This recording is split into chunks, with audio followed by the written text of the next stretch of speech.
Кризниот штаб за заштита и спасување одржа состанок. Надлежните ги прецизираа активностите во насока на добиените препораки, а кои ќе започнат да се спроведуваат од денеска.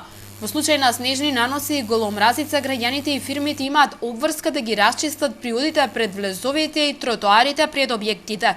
Прогнозите на управата за хидрометеоролошки работи се дека регионот ќе биде зафатен од снежен бран.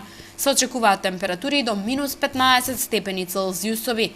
Во случај на снежни наноси и голомразица, веднаш да пристапат кон расчистување на влезовите, тротоарите пред домовите, пред дуќаните или пред трговските објекти. Ова е исто така законска обврска и очекуваме нејзино максимално почитување. Мобилните тимови од денес ќе излезат на терен, ќе следат состојбата со присутност на бездомници во градот и ќе работат со нив во пресред на најавите на ниските температури и снежните врнежи. Доколку се забележат бездомници, ним ќе им биде понудено соодветни простории за престојување во овој следен период додека ќе трајат овие зимни денови. За некои подрачја ќе бидат ангажирани дел од јавните предпријатија. Така Македонија Пат и Дервен имаат обврска да ги расчистуваат градските улици.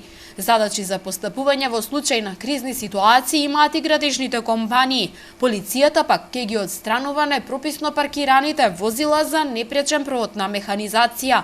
Општина Велес и другите надлежни институции како што се СВР, АРАМА, ЦУК, ДСЗ и јавните предпријатија остануваат будни, се со цел благовремено да се преземат превентивни мерки, да се надеваме дека нема да се остварат прогнозите, меѓутоа ние мораме да бидеме подготвени во секој случај да реагираме правовремено онаму каде што ќе биде потребно. Надлежните денеска апелираа посебно до возачите да бидат крајно внимателни и да се прилагодуваат кон условите на патот со цел да се избегнуваат незгоди.